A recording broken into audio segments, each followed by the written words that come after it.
Okay, welcome everybody. Thank you for being here. This is the Brand Hour, which is a free community for brand builders. I love to speakers to talk about different topics that you need to know to really elevate your brand. It's either me that's doing the training, brand strategist and mentor, or I bring in people like Marisa, who are experts in different topics, but all are related and really build your brand. Oh, everybody's coming in now. So today we're talking, you need to focus on press and what you need to prepare. And before we dive into this juicy topic, I want to give you a little background on who Marisa is and what her background is. And she has such a wealth of knowledge. I mean, you are like such a badass. So, likewise. Thank you. So she is an Emmy-award-winning television host, lifestyle expert, and media coach. She's been lighting up TV screens across the country for more than 18 years, from appearing as a lifestyle contributor, sharing her favorite finds on ABC, Fox, Cheddar, and more, to selling out her Cuisinart kitchen must-haves on QVC. As the brand's national ambassador, she connects to viewers in an authentic, dynamic way that resonates and engages. She's a news anchor and born storyteller with the gift of gab. And she has spent her career building creative must-see television on channels like NBC10 Philadelphia and News 12 New Jersey, which is how I met her. And she's also been on CNN and MSNBC. You're all over the place. You're an on-air lifestyle expert, passionate home cook, and busy mom. She loves sharing her favorite kitchen tips, product finds, and helpful mom hacks in her own fun, relatable way. She's also a media coach and consultant, teaching clients how to connect with their audience, gain more confidence on camera, and prepare, pitch, and perfect their media messaging to make the most of any press opportunity that comes their way. And that's what we're going to be talking about today, a lot of that. So just real brief, I know some of you may have seen my posts, really how I met Marisa. I always like to share how I bring people in, how I have them in my network, is I coached her many years ago, 4 years ago. I thought there was a story around being a mompreneur. I felt that people talked about stay-at-home moms or corporate moms, but there was a segment of moms that they weren't talking about. So I pitched her this idea because I had a group of mompreneurs that really helped me, that sense of community, who, you know, we all know the highs and lows of entrepreneurship. And it took a while. I think it was a lot of back and forth, but finally we agreed to do it. I couldn't believe it. She came with her whole camera crew to my house. I had Joy Chang there, I had Priya Vermani and Emily Gunselman. Many of you know those women who all live in New Jersey. And she did a segment and we had like questions asked and we were all nervous, but we did it. And I have to say that was really like a game changer for me to have this local press that spoke about my brand, that put me out there, was sort of a way to, first of all, differentiate me, help me stand out, and really build that expert factor that I think helped me get more clients and helped open more doors for me. So it might feel like getting press is, you know, it's not something you can do. It's not something that's for people like us, but it's not true. Even, you know, local press can open doors for bigger press. All press counts and matters. And so if I can do it, you all can do it. So that's how we met, and we've been connected ever since. Her brand has evolved, and I love just watching it. I'm just so happy that you're here today to share all of your leadership and, you know, expertise with my community. So thank you. Well, thank you, Malika, for that amazing introduction. Much appreciated. And so much of what you said is really pertinent to my message to your community today, because Malika did really everything right in terms of breaking in and being persistent and having a good pitch. And we'll talk about a lot of that today. But first, I'll share this. When I interviewed Malika, you know, you said, Malika, that it sort of was a game changer moment for you. It was also a game changer moment for me because I really, and I said this in my Instagram stories the other day, I think I had a mom segment when I was at News 12, which was the last TV station I was at in the news world before transitioning into this side of television. And that was really a moment for me where I saw you and the other women you mentioned really creating your own paths as mompreneurs and, taking the leap into having your own businesses and using your expertise in your career to transition into a new path. And it was really like the push I needed to see you all doing it, to say, okay, I don't have to do the news thing forever, even though that's what I always envisioned. I can kind of take this leap. And so that shortly after that interview, I started my own business. I left news and I transitioned into the lifestyle world of television, which is much different, but I use all of the skills from my TV news background every single day in what I do. And so I want to just get started first by thanking you all for being here and taking this step for yourselves and for your businesses, because as Malika said, press is important. And I think oftentimes people are either intimidated or on the opposite end of the spectrum, they want to go right for the big dogs, right? They're like, I want to be on the Today Show. I want to be, on Good Morning America. I want to be in People Magazine. And I think that there's a lot of steps and preparation forgotten along the way. And so maybe they do, have a publicist pitching them, or they send some pitches on their own and they get this really great opportunity, but they don't capitalize on it well enough. And that's where I come in. And that's some of the things I want to talk about today. So I have a little slideshow that I have prepared that I'm going to pull up here. So bear with me as I get into my presentation mode. Actually, you know what? I'm going to have to do this first. So let me share my screen first. And while she's doing that, please drop in the chat what everybody does, your contact information, so we can use this opportunity also as a networking, and also so Marisa can see who's in the room. Yes, I would love that.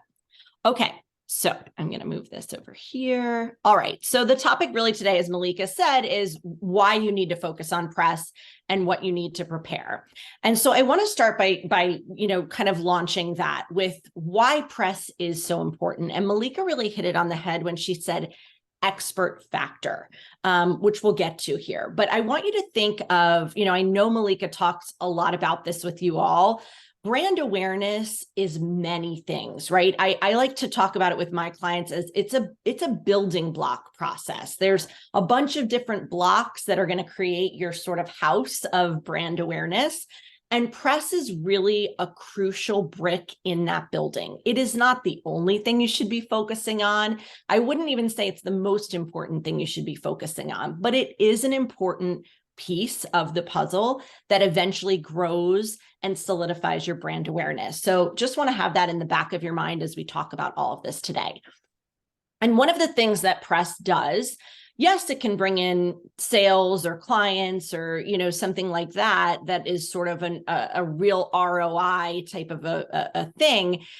But the bigger thing to think about is that it gives you visibility, which gives you credibility, and in turn gives you value to your ideal customer, right? And that is really so important. Why someone is going to choose you over someone else can really be a lot of different factors, but being able to have that credibility of, oh, I was featured here, or I was quoted in this article about this topic that is my wheelhouse that I'm an expert in, that is of value to your potential client and really should be one of the pieces that you focus on in terms of your business strategy.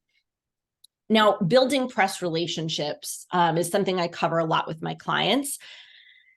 Malika, you hit this on the head. It took a while for us to get that segment, right? I think it was probably 6 months of back and forth, if not a little less than that, but a good amount of time of back and forth.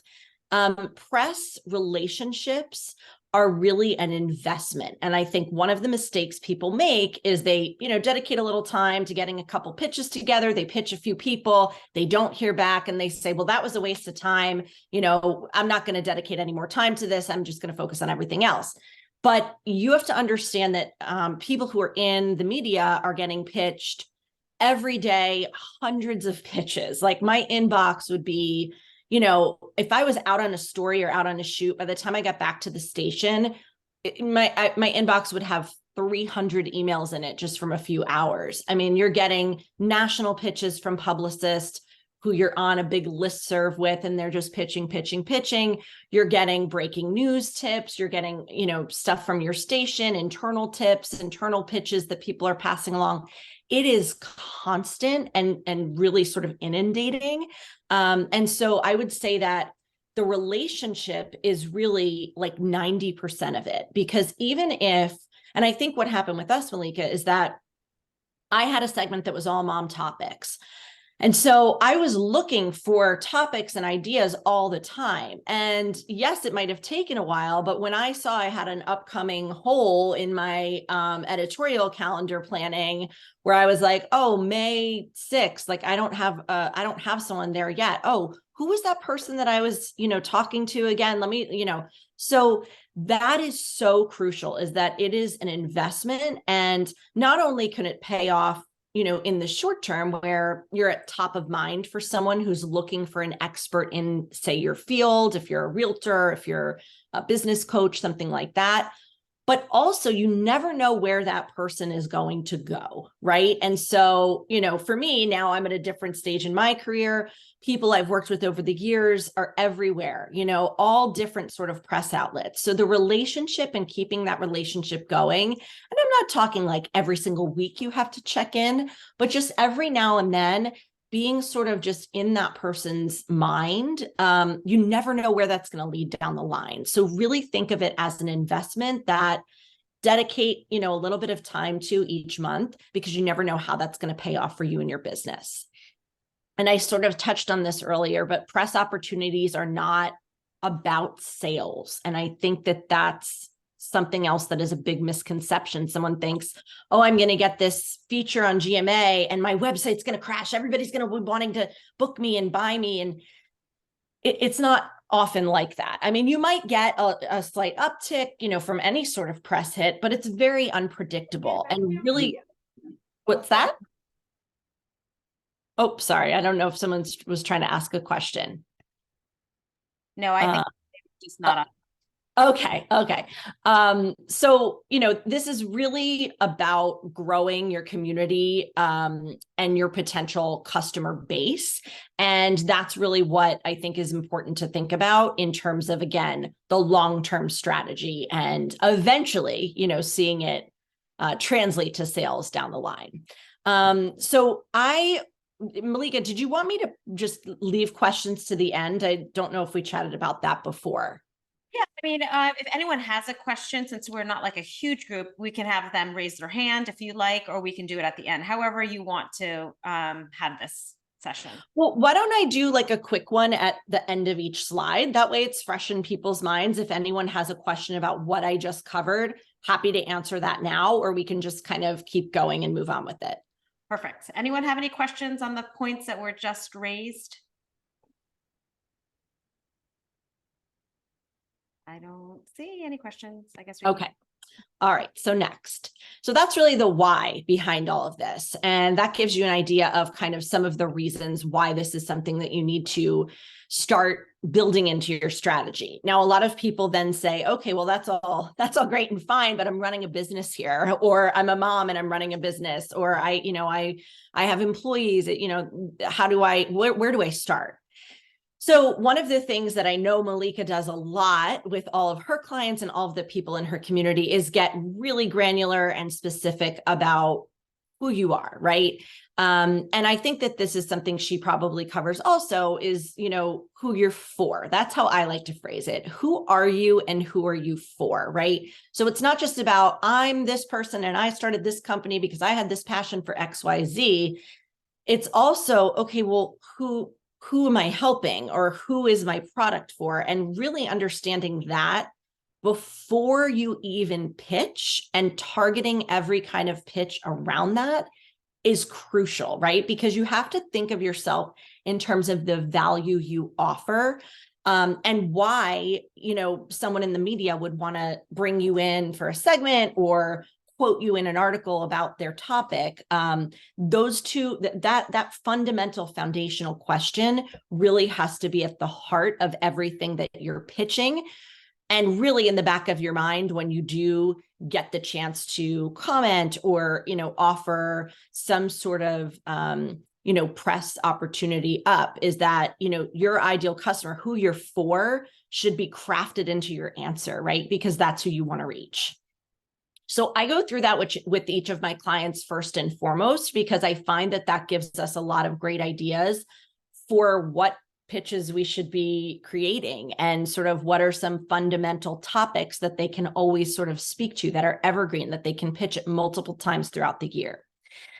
The other thing that I do with my clients as sort of a start is having a media kit. And I know that's a familiar term, I'm sure, for a lot of you, if you're in the social media world at all, or, if you work in marketing, a lot of different industries have these. What I'm talking about is slightly different. A media kit for television is really like a one-page document, usually a PDF, that kind of gives someone you're pitching a very short and sweet summary of who you are and who you're for, places you've been featured. If you have press already under your belt, those logos are great to see, an easy way to contact you, topics that you can speak about. So areas of your expertise. So like, say I was doing one for Malika, and I'm sure she has one, it would be brand strategy, business coaching, business trends, entrepreneurship. Those would all be like topics that Malika could speak to in a potential segment. So it's not a pitch. It doesn't have any sort of wording in there that, is giving them a pitch. It's one page that you can have sort of ready to go, that when you are pitching or when you're made, an introduction to someone in the media, you can say, let me send you my media kit. Here it is. Headshot, very important also. But again, just one page for them to look at, short, sweet, easy. The other thing that I would suggest doing now, before you're even sending out the pitches, is regularly getting on camera on your social media to share about your product, your expertise, any tips that you have related to your industry, behind the scenes, working with clients, things like that. When I was looking for people to interview for my segments, one of the first places I would always go would be their social media. And that was, I left the news world 4 years ago. Now, especially, post-pandemic, even more so are people looking into that online space. Okay, what is this person doing on camera? Are they comfortable on camera? Can I see them, like what they sound like, what they, what their mannerisms are like? If they seem really sort of like timid and, disengaged, or if there's nothing of them at all on camera, like, someone's going to maybe go a different direction without even like having a conversation with you. So I would say that if you're not doing that already, low level stuff like Instagram stories, a few videos here and there make a huge difference even. So that would be where to start. And if you are already doing those things, great. Keep working to do more on video as much as you can and integrate it into your social media so that, at any given time when someone comes to your page, they can see that as being something current that you're doing, all the time. Okay, so I'm going to pause here. Again, I see, I'm just going to open the chat because I think there are a couple questions here. This is a great question, Caroline. What is the best way to get in contact with the press and finding that contact information? I think I have some of this in an upcoming slide, but if I don't, I will definitely get to that because that is a really common question that people ask. So I'm going to defer to a little bit later, but I will answer that for sure. And it's a multifaceted answer. So we will get to that for sure. I have a question for you, Marisa. Yeah. So, I'm all about the niche, right? Like being very, very specific, getting very laser focused. Do you think that helps when you define your niche and you're very specific when you're making a pitch? Or is it better to be more of a generalist so that...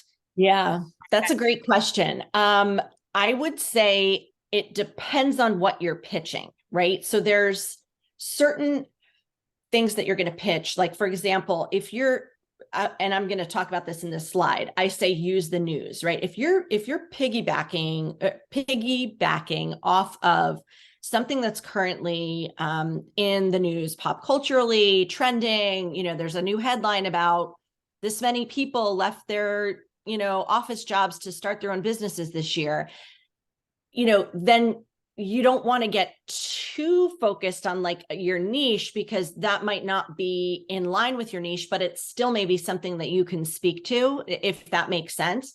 So I would say it kind of depends on what the pitch is. If the pitch aligns with the very specific niche that you are, and that's what the pitch is about, and it goes together, then yes, like I am the expert in this specific thing for sure. But if you're pitching in terms of like talking about a little bit broader of a business topic, again, something that you could still weigh in on and build that, credibility, then I wouldn't go too far in that specificity. So hopefully that makes sense. Yeah, that makes sense. Thank you. Okay. And another question from Cheryl in the chat. Yes. Okay. Oh, this is a great question. How do you feel about making your video perfect? Should you focus on that, or does it make yourself more human and natural if you have a small mess up? I would say don't focus too much on that, especially for stories, right? And what I always say to my clients is practice doesn't make perfect. Practice makes natural. And that's what you want. You don't want to come off as robotic and scripted and like everything is like, so, you're afraid of like saying an or a like. I mean, the way that you're going to get better at not doing that is by doing it more and more and more and more and more. So I would say worry less about the perfect and more about practicing it over and over again. Now, that's not to say like if it's like a really like, grainy video and it's not lit well and you're like, if you can take the time to make it like as good as it can be, do that, but don't get too hung up on, oh, I stumbled over that word. Let me do it 6 more times. And then it still doesn't sound right. And now it sounds like I'm trying to memorize, and then never mind, I'm not going to do it. Right. So we don't want that. And that's, I think, something that a lot of people do is they get sort of hung up on, because on stories, you can do it over again. And so I see that a lot is like, they try to do it over again. They try to, and then by the time they post it, it's like, it doesn't seem natural at all. It seems very rehearsed and like, okay, I had to get on stories today and talk about this. So don't do that. Hopefully that answered your question. Hi, Jalpa. Yes, I see another question from Jalpa. A mini media kit.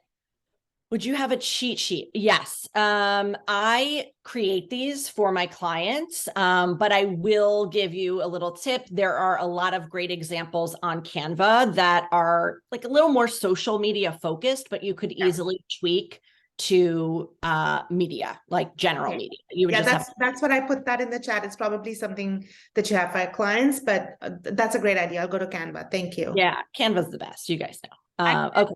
I can share something. I'll put it in. I'll share a copy of mine, and then I have some Canva templates that I recommend underneath. So I can share that in the chat if you like. Thank you. Okay, so we talked about, where to start and kind of things to do before you pitch. And now we're moving on to it's time to pitch. So when you're thinking about a pitch, I had 0 time to read like a 17 paragraph pitch when I was working in the news. So short and sweet is really the most important. Like you want a hook. You want that hook in the beginning, just like a reel or just like, a sales page or just like anything else related to your business. You hook and then briefly explain and kind of flesh out why you're the person who can talk about this specific topic. Another thing that I really suggest is embedding photos and or video if you have it. If you have past media experiences and you can embed the video into the email using like what I do is I use a photo of like a screenshot photo of the segment, but it's actually a picture that when you click it, it automatically plays the video, like it sends them to the page to play the video. So that's like how I like to do it. If you have the capability to just embed the video right into your email, that's great too. Mine is always changing. So I like to do it that way because it takes too much time to embed a new video every single time I'm pitching a new client. But if you can just have it as a picture that is like a linked photo that like when you click it, it sends you to the link to watch the segment, that's a great option. You want to think when you're pitching in terms of the editorial calendar. A lot of you may have heard this before, but throughout the course of the year, all media, especially all lifestyle media, which is primarily probably what you would pitch, is focused on key holidays, of course, the winter holidays, holiday gift guides, Mother's Day. Right now we're doing back to school, Father's Day, Easter and Passover entertaining, January, which is goal setting. If you're a coach of some kind, that's your sweet spot. All different sort of calendar oriented topics that are important to look at as a whole, kind of at least once a quarter, but I like to look more holistically at the start of the year, really, to see, okay, which of the, with my clients, which of these are, applicable to you and who you are and what you're for, right? If you're a business coach, I'm using Malika as an example again, but I'm going to look at January, right? And, obviously that's like a big goal setting time. I'm also going to look at things like maybe summer vacation, right? And when, people are planning their summer vacations and maybe, people are taking more vacation time now. Like, I'm just making this up, but I'm thinking about when I look at the year and the like marks in the year, what are some topics that go along with, timely transitions throughout our typical calendar year? I just read something the other day that said that September has become a new sort of goal setting month as opposed to January, because people think of it as like the end of summertime and it's like really the start of like the busy season, so maybe I would do something around that. If you're a realtor, obviously spring, you want to say, okay, spring is the hot housing market, what can I pitch around there? But then you might do something maybe in winter where you're talking about what are some things homeowners can do in these sort of cold winter months to prep their home to go, for sale in the spring, looking at that. So look at the editorial calendar and think about it that way, in terms of, topics to pitch that are relevant to your expertise. The other thing, and I mentioned this before, is use the news, right? So stay on top of what's happening. I mean, we're all engaging so much via social media, so much information all the time, but we know what people are talking about, right? So like, for example, the Met Gala, if you're a stylist or if you're, someone who does like makeup or something like that, like you're going to use events like the Met Gala. And like, I'm not just talking about like leading up to the Met Gala, like, speculation, but it's like that day after and everyone's talking about Jared Leto in the cat suit and, whatever it is, like you're hopping on that and you're watching and you're making sure that any media relationship that you've built, as soon as something like that pops, that's sort of in the news, you're in that person's inbox saying, I know everyone's talking about this today. If you're doing any coverage on it, I'm here. I can talk via Zoom or come into the studio, whatever it is. So jumping on those moments is really important because so often, people in the media are working like we don't know what's going to happen, right? So it's like something gets to be at the top of the headlines and like they need someone right then and there. And that's what I mean when I say relationships are so important, because if you've already been talking to that person for 6 months and they know that you're an expert in, and you've worked with celebrities on the red carpet and, they're going to be like, oh yeah, that person just emailed me last week. Like, let me use them. Let's see if they're available now in an hour. And that is so much of how things happen, particularly for any local or regional networks, publications, things like that. I want to see if there's another question here, or Malika, was that? Okay, this is what Malika said.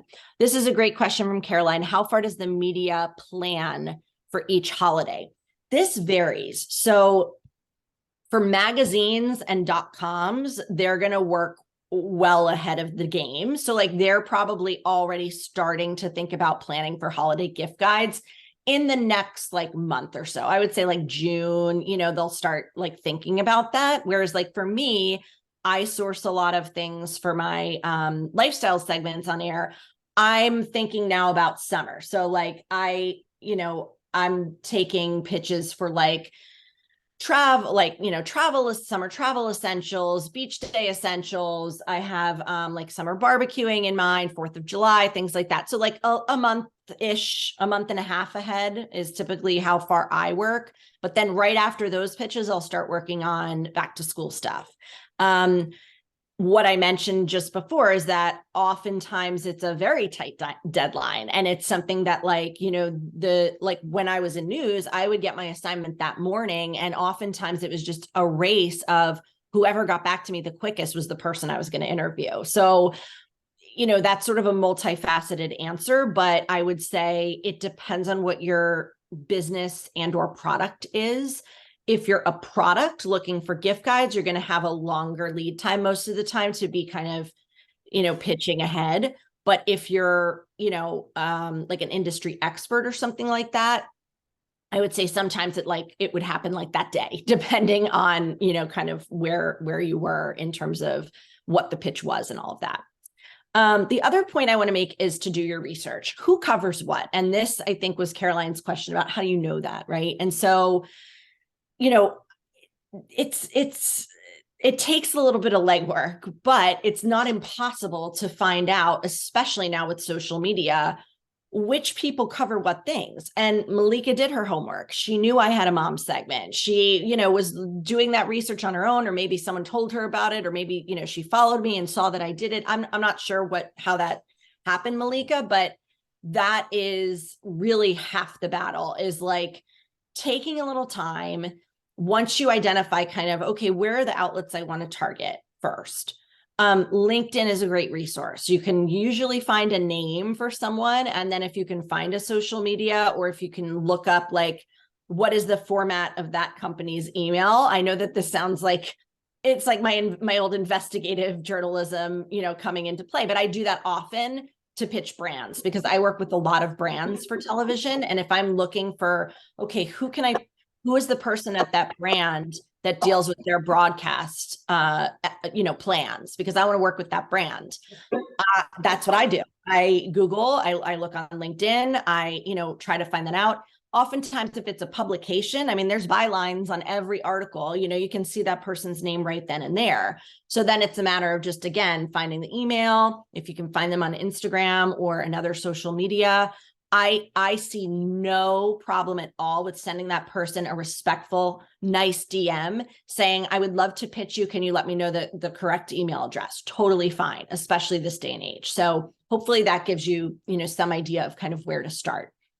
The other thing is, watch and consume media, especially if it's an outlet you want to be featured in. If you were like, listen to this one like if you're like, oh my God, I would love to be on this podcast, and you've like never listened to the podcast and don't really know what they cover, it's just like a buzzy name and you've heard people then why are you going to pitch that podcast? Like they're going to know right away that you're not a consumer of what they're creating. So that's another tip, is that if you have an ideal outlet or an outlet in mind that you want to go after and would like to be featured in, even if it's the local news, watch the local news, see who the anchors are, see who the reporter is who covers lifestyle stuff, or see who the business or tech reporter is at the station. Watch some of their segments. You can look it all up online now. It's not like you have to sit in front of the TV at 6 o'clock every night. But just again, doing that research and knowing who covers what their beats are, how often their segments air, things like that, I think goes a very long way. And then that brings me to, don't dismiss the power of local. I talked about this early on, but I think so many people jump right into like, I want to be in People or GMA or wherever it is. That's great, but it's also really important to have a little practice under your belt before you get that huge opportunity, at least in my opinion, because again, you want to maximize that. And also press begets press. That's something you hear a lot of media people say over and over and over again. Once you get one press hit, which is why it's so important to focus on, when another media outlet sees you've been featured somewhere or sees that you've at least done a segment or been quoted in an article, then again, credibility, they're more apt to be like, oh, this person she's legit. She's out there. She's, weighing in on these topics.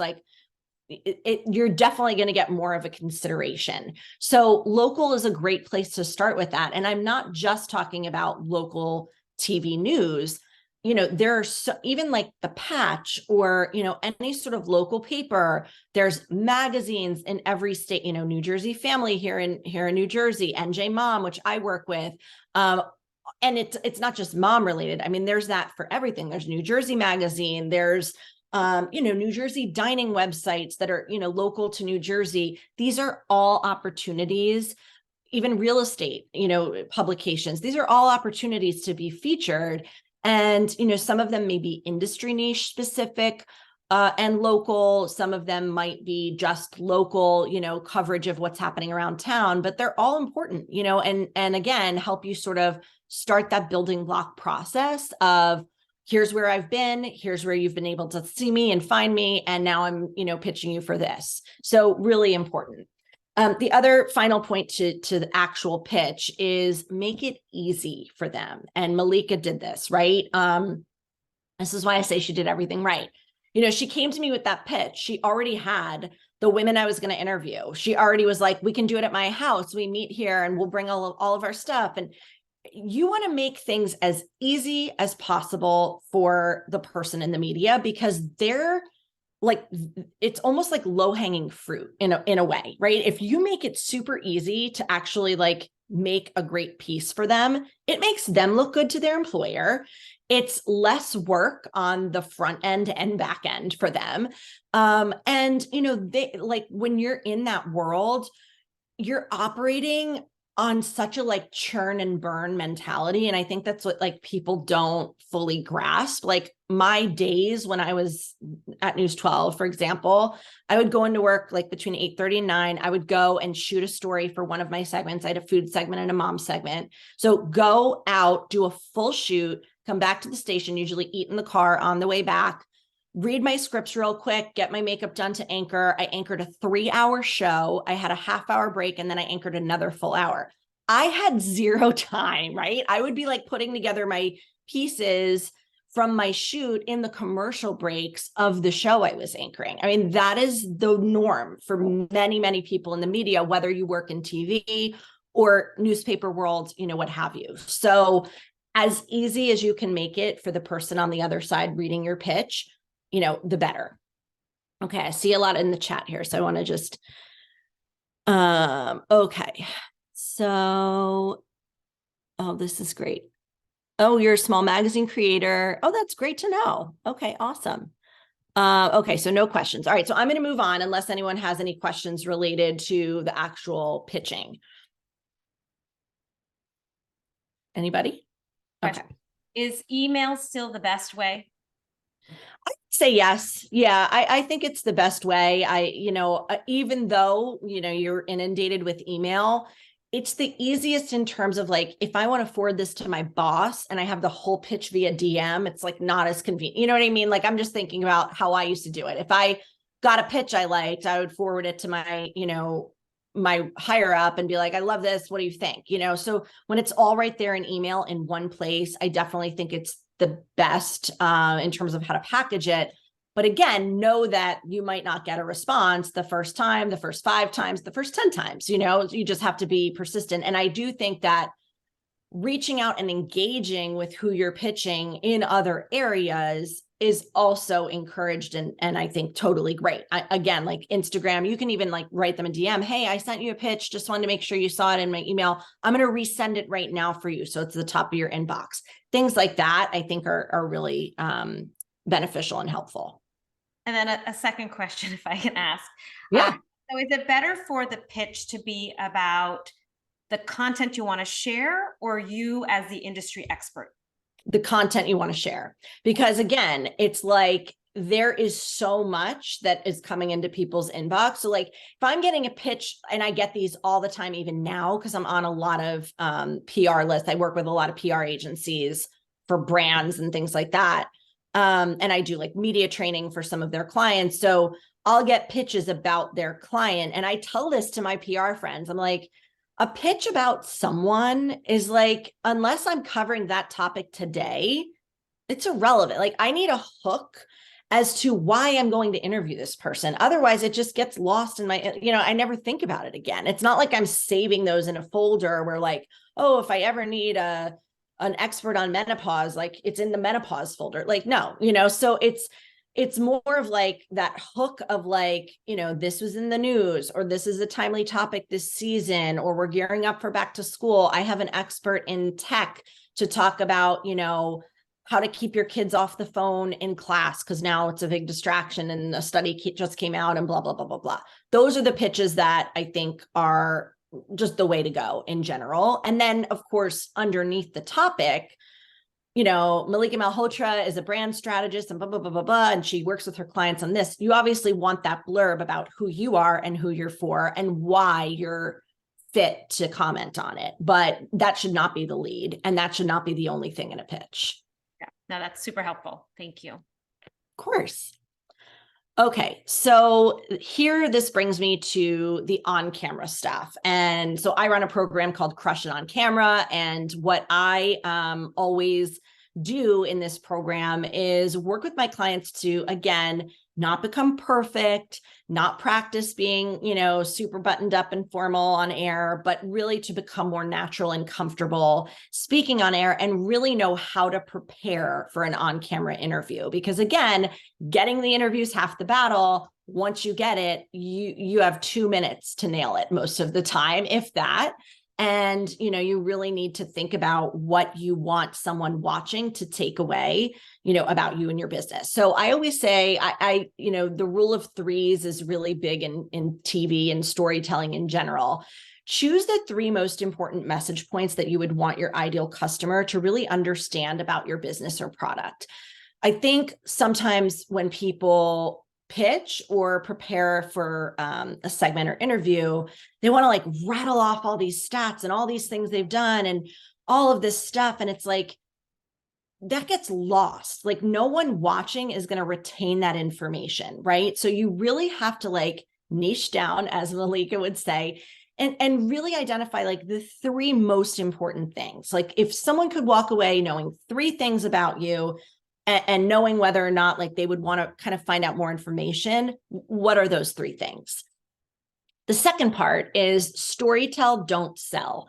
And this is something I tell to every single media coaching client of mine, both those who are business owners or CEOs, representing their own company. And also I work with other aspiring hosts, people who want to get into home shopping, people who want to just get better on camera for an on-camera career.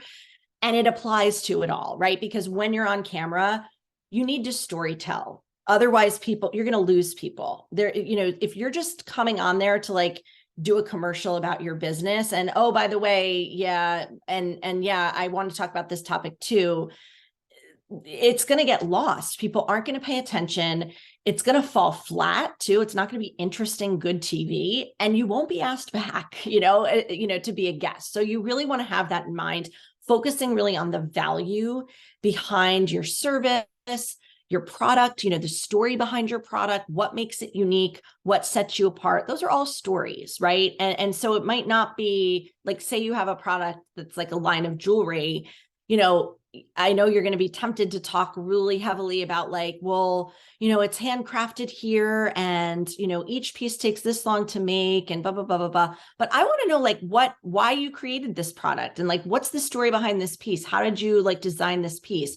Weaving those elements in to the story, right? So saying something like, this was a dream of mine since I was a little girl. My grandmother had this like incredible jewelry collection, and I always looked at it with such pride, but I could never find anything like these unique pieces in the market. So I set off to create them on my own. And we use all of these, specific metals that I sourced from here. So again, it's like a story. And then I'm weaving in, the sort of like nuts and bolts of the business element of where you source things or the price or it's affordable or whatever else, you want to say about the product itself. I talked about this a little bit earlier, but watch and learn. Watch the outlets you're pitching. Understand how their content and their segments and their, everything looks and feels. If you don't do that prep, like say you're say you're going on to Hoda and Jenna, and you and you've never watched the show, you don't know what it's like, and you prep like you're going on CNBC, like that's going to be a disconnect, right? That's not going to feel natural. Again, it's not going to fit into their viewership and the style of their show. And it's a missed opportunity, right? And with that said, like maybe Hoda and Jenna isn't where you should be pitching then. If you do find, if you're more of the corporate type and you want to be an industry thought leader in bioengineering, like you're not going to be pitching that show. You're going to be pitching more serious, involved, sort of academic type outlets. And so you prepare with that in mind, watching how they do it. Another example is Cheddar, right? So Cheddar is sort of this unique, if you're not familiar, it's sort of geared towards millennials. It's a cross between, they focus on like lifestyle and like tech. That's like the kind of focus. So for example, I did a segment on there a few years back when I was pregnant, but it was all like tech heavy baby gear for the millennial mom, right? So like all of these, like the Nanit, which is like this smart, baby monitor that like reads the baby's motion, breathing, like all things like that. I included it in my pitch because I knew that's what they cover, so prep is really crucial. Another thing for, just on camera stuff is do not try to memorize. And I know I said this with the stories, but trying to memorize to prepare for an on-camera interview is like a recipe for disaster, because you're inevitably going to like stumble over a word, skip something, forget a thought, and then you get tripped up and you can't get back on track and it sounds stiff and you get flubbed up and you get nervous and your face starts to feel hot. It's like, do not do that. But you should be practicing speaking on camera a lot, leading up to, really even before you pitch, but especially leading up to an interview. And what I mean by that is like when I talk about those 3 most important message points. So something like practicing related to that could be something like, okay, today I'm going to set up my camera and I'm going to talk about this one message point, and I'm not going to write out a script about it. I'm not going to, write anything down or think about anything ahead of time. I'm just going to look into my camera and speak about that message point. And you do that over and over and over again, and it becomes easier to speak off the cuff in a more natural way without sounding scripted or rehearsed. Another thing you can do is practice with your partner or someone at home, your mom, your friend, whoever, to do mock interviews and like have them throw you curveballs, have them ask you questions that maybe you didn't think they were going to ask. Again, that practice and that prep will really help you be able to roll with things, because a lot of times these things are live. And if they're not live, even if they're taped, like Malika, ours was taped, the reporter is not going to be like, ask you the same question 6 times. Like they're going to ask you once and you're going to get that one shot to answer that question. And then they're going to move on to the next thing. And they might only take 10 seconds of what you said. So again, the practice is really, really super important. Okay. Any other questions? Okay. No, we're talking about the magazine here. Okay. So that is really kind of the crux of my messaging to you. For more information, you can go to my website. It's marisabrahney.com, and you can go /media coaching, for my services. I offer one-on-one ongoing media coaching. I also do media training sessions, so like intensive half or full day. And then I do hourly consulting as well. So work with my clients in a variety of ways. A lot of what we just covered is sort of the touchstones we focus on, but much more. And I customize it really to each client, because one of the things about media is that every person and every business is really going to have different needs and different goals related to their media strategy. So hope you guys found that helpful. I'm happy to answer any and all questions. And I'm going to stop sharing my screen so I can see you all. Hi, I have 2 very small questions. Going back to the one sheet that you were talking about, when you have the as seen in feature, should those link to the actual article or video, or is it just the logo enough? You could, you could certainly do that. That's not a bad idea. I mean, for me, oftentimes it depends on what it is. So Yeah, I would say short answer, yes, you can absolutely link them. I wouldn't say that they probably all would get read. You know, it's more of just that one-page document that where they can kind of see a little bit about you. I think what is really helpful is if you do have a segment or an article in the actual email to have like a photo of it with a link, I think is great, because that's something that you can change out all the time. Like, you know what I mean? So your media kit, the idea is like you want to build it and kind of have it ready to go, like on a whim to just send out. Whereas like if you're crafting a specific pitch and you were just featured last week in XYZ, like I would just like put it right in the email where they can see it right away. My other question had to do with showing up on social. Now I could get up and talk blah, blah, blah, blah, blah. But the reason I don't do it so much is because the videos that are the most watchable have cuts and graphics and it's like, and that's what's stopping me. I mean, I put the ones out and I've tried to do the ones where, you know, you tape 3 seconds from this angle and 3 seconds, but the message gets deleted. It's So the message is stronger if you're just speaking it, but that's not as watchable. what is your business? I'm a content writer. I do about me pages for entrepreneurial women. Okay. So there are, you know, I mean, there's so much information out there on social media video and what hits and what, you know, goes with the algorithm and things that, you know, it's inundating even for me. And I'm a video person. Right. And so I would say that like, if that's stopping you from doing it, like do whatever you're doing that you're able to work into your day and work into your strategy. I wouldn't get too hung up on being like, well, I can't make it look like this, so I'm not going to do it. So if you can do a reel where you're talking to the camera with words that come up, you know, your caption, and it's a 15-second really powerful message about content, do that. You know, that's the message you want your ideal client or customer to get. So why not just do that? I wouldn't worry about making it too fancy. Although I will say Instagram has made it a little bit easier to add like a little transition at the beginning or a little wipe, but you know. Yeah, no, I know, and I do it and it's fun, but you get lost in doing it. You do. I could do this, I could do this and make it really I know. jazzy. I create content for brands and I still feel that way. So I totally get that.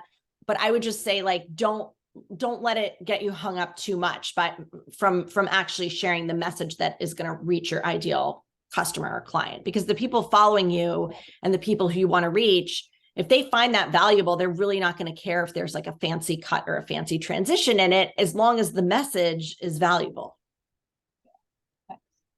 I'm curious if anyone here has a topic idea that they want some feedback on, that they want to pitch in terms of content. I think that would be a great use of Marisa's brain if you had an idea. So Kate, maybe your business, or Lori or Jalpa, any of you who might have an idea, just let's share it. Let's brainstorm together. Well, I've oftentimes thought about the whole inspired by HGTV because of the before and the after, taking someone's heirlooms, and then it could be something from the war. It could be something that was handed down when someone migrated here from another country. So, you know, interesting stories like that, and then how it was transformed for the next younger, very much younger generation to enjoy. So I've oftentimes thought about something like that. I love that pitch. I think that would be amazing for something that's like a human interest show. It doesn't even have to be like an HGTV. I mean, local news does segments like that. Like you could, and tie it around something. So say, you know, the 100th anniversary of this specific war or battle, or the, you know, I'm trying to think, like the centennial of a specific town. And like, you could pitch it and say to the reporter, you know, I'm happy to,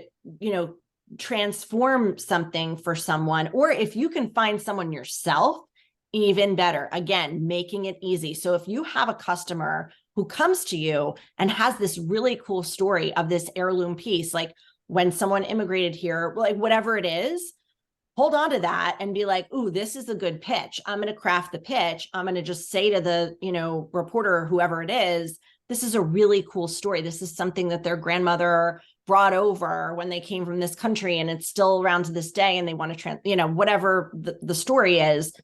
That's even better. Like when you have those interesting stories in your business already done and like packed up with the bow on top, like that's gold, and that's not going to happen all the time. But like if you have a client or, a business story that is just sort of happening before your own eyes related to your business and your clients, like absolutely use that and share about it and pitch it to people. And, that might be the way someone even ends up finding you down the line. Even if you can't get a bite on the pitch, doing something on social around it or doing your own little video about it might lead to a station picking it up. Like you never know with things like that.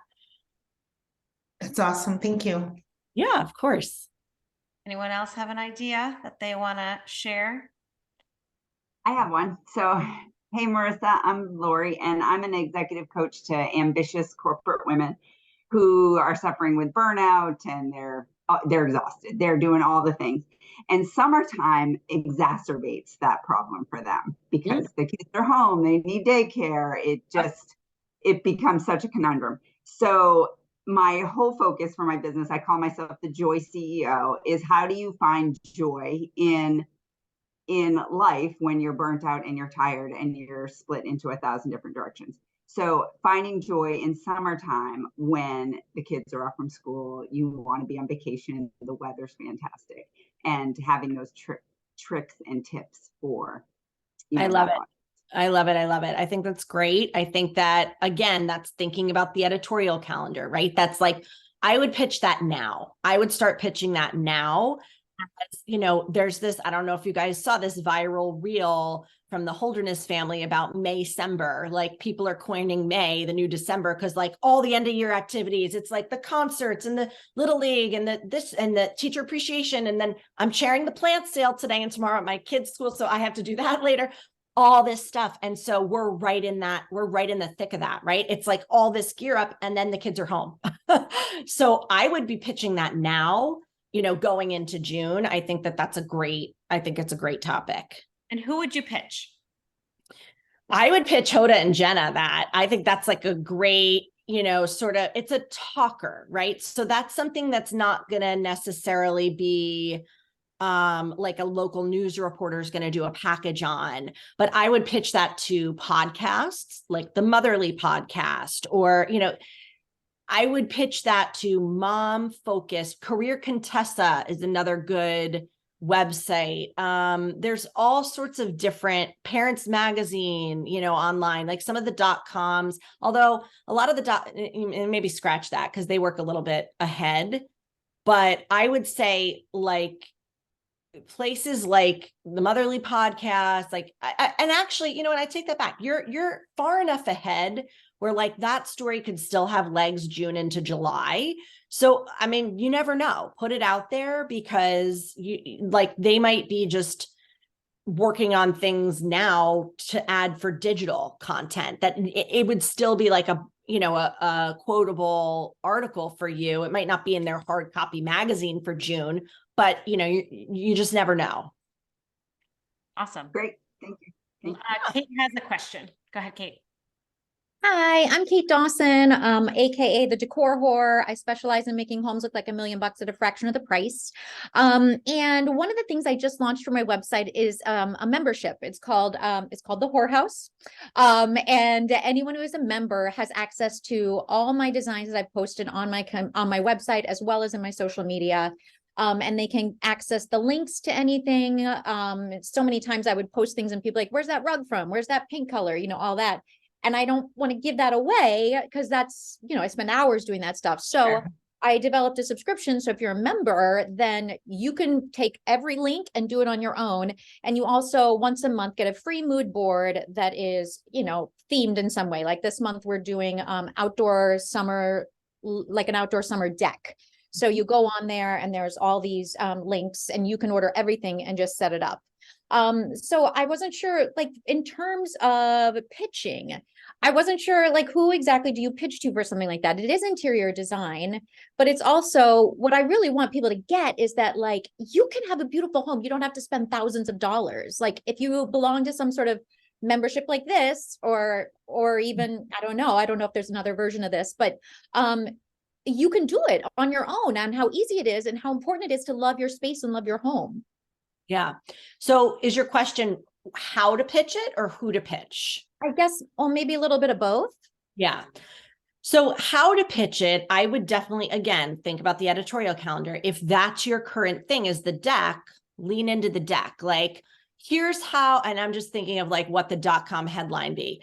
Here's how an interior designer says you can transform your deck for summer by just a few clicks of links or something. Like, I'm thinking of like something like that. Like, that's a specific thing. And then you go into the membership, right? So you're not going to pitch it of like, I'm Right. Kate and I created this membership. You're going to find some story to tie to it. So whether it's the deck, whether it's, you know, gearing into the, like, maybe if you don't know if that's going to be in time for like, you know, I don't know how long you have each one up, but like, even if you're thinking about fall, whatever you're going to do for Right. fall, think about like what people do in the fall for their homes. Like, here are 10 ways that, you know, you can cozy up your home for the fall months. And like, maybe you give those 10 tips and then you weave in, oh, by the way, I make it really easy to do this because every season I create these links. So again, like finding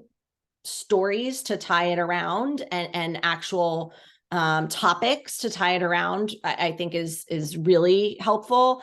In terms of where to pitch, I would say, like, to me, that's like definitely a .com, especially because you have the membership. The problem is like a lot of the .coms, and I'm not really in this world, so I don't know all the ins and outs of it as much, but a lot of .coms want the affiliate commission for the links. So it's tricky with something like what you have, because if they're going to write about it, they're going to want you to recommend things and link the product so that they get the commission of it. Now, that said, you still might be able to talk about, you know, your membership, but it just might, I have to think about that a little more. But I would say like .com, like, you know, even places like Reader's Digest and like different home, you know, publication, industry specific, but like, you know, what's the word I'm looking for? Places that like we all know, I think would be, so like Domino used to be, I don't even know if that's still relevant in the decor world, but I just remember Domino was like a big decor magazine, and then they transitioned to .com or places like that. Just because what you're doing is different, you know, and so again, it's tying it around like, what are the trends? What's going on in your industry right now? What are people thinking about in the decor world right now in May? Finding you know, something to niche that around, and then working in your membership, I would suggest. Yeah. Okay, and then Real simple, actually. Real simple. what'd you say? Oh, Real Simple. Oh yeah, Real Simple is a good one. Yep. And but so if we just email, I guess the other question I have is it really going to get in front of the right eyes if you don't know. I mean, and that's the research end is important, you know, figuring out, like, for example, for magazines and .coms, it's different editors who are usually in charge of that. And there's different editors for different sections of the magazine, and there's associate editors, and there, you know, so you might create one pitch for Real Simple, you know, spend a half an hour, find 20 different names and send it to like 20 different people. And, you know, you can always phrase it as, I'm looking for the person who handles this. If the, you know, like, or add a line at the end, say, you know, thank you so much for reading. If, you know, if you don't cover this, like, feel free to pass along to someone who does. Looking online again on social and seeing what you can find in terms of, are there people out there on Instagram who work for that company, who have a robust social media following? Because now a lot of times there are, like, the editors, the associate editors, they're doing a lot of like personal branding themselves, and they're sourcing a lot, you know, from social. So I think a lot of it is the legwork. And, you know, don't let it intimidate you if you don't get a response right away. And here's Okay, and in that, you should put links to any other press you've already gotten. Like like a year ago, I was in a Forbes article, and I was on an NBC spot. Like, so that, do the links just go at the very bottom, or? Yep. I would do it like under your signature. What I do is, again, I do like a photo of, if it's a segment, like, so if you were on NBC, I would like take a screen grab of like you on camera. Okay. And, you know, say like as seen on NBC. And then when they click that picture, because it's kind of hard. And I say that only, it's a little convoluted, but it's kind of hard to embed video into email. It just is. It's not an easy thing for most people to get. So what I do is I have the picture, the screen grab that looks like the clip, like it has the arrow for play, as almost if it can like play it right there. But then when they click it, it's actually a picture that is linked, and it just goes right to the page. Okay. So that's what I suggest. And that's what I usually tell my clients to do if they have past segments. Okay, thank you. awesome. One tip, and I don't know if this is true or not, Marisa, but someone told me when you're looking for editors or the names of people, you can go to LinkedIn, and in the search bar, if you put real simple editor, that's what people are using as their keywords when they're putting their profiles in.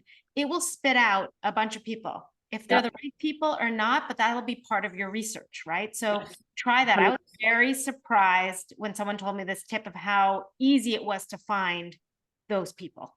100%, because everyone is pretty much on LinkedIn. So like you can easily find that. And again, like you might have to do a little digging as to like what's the format of their email, or like depending on what LinkedIn you have, you might be able to message them, maybe not. You might get a response, maybe not. Again, it's a little bit of a crapshoot, but like you just have to kind of go at it with like I'm going to dedicate a half hour to this and just see where I get, and be okay with it. Maybe not leading to something just that time, but like, you know, every now and then kind of carving that into your schedule.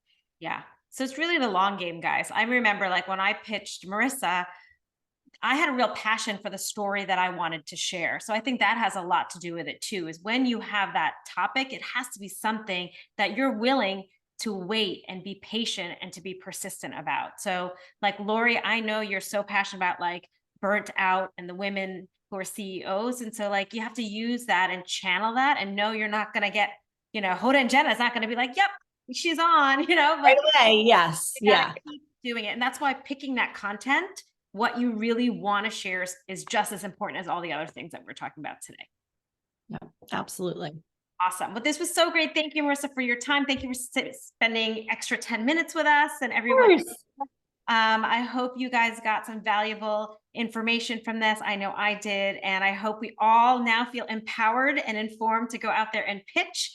Yes. If you have any other questions, let me know. And I hope to see you next month. We're going to be having another brand power hour. I believe it's in June, and it's going to be with Jill Lissy, who's one of my clients, and it's going to be on how you build your know, like, and trust factor online.